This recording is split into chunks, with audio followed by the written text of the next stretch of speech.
Welcome to Brain Vision. So we want to figure out what's going to happen if we change around a little bit of the spiral graph that we saw before. So what we're going to have for that is originally it was 2 plus sine v cosine u, 2 plus sine v sine u plus cosine v. So we're going to replace cosine u by sine u and sine u by cosine u. And what we end up getting is going to be another parametric surface. It'll be 2 plus sine v sine u.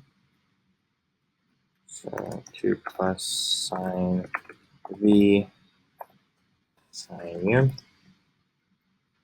The y value is going to be 2 plus sine v cosine u.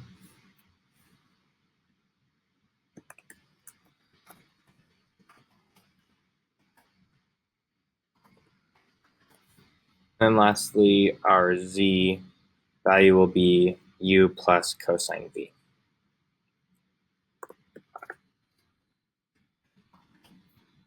So we'll graph this, and what we end up getting, depending on what we choose for our pi values,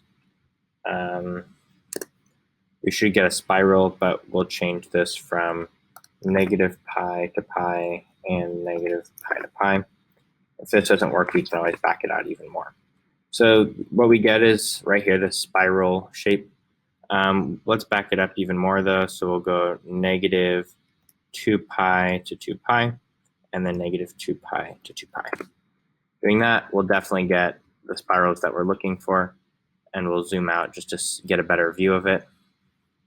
Then, now that we have a better view of this spiral shape, we want to see what happened, and we see that the direction reversed.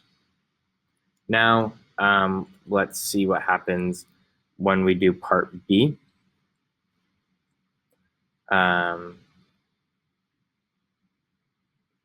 So doing part B,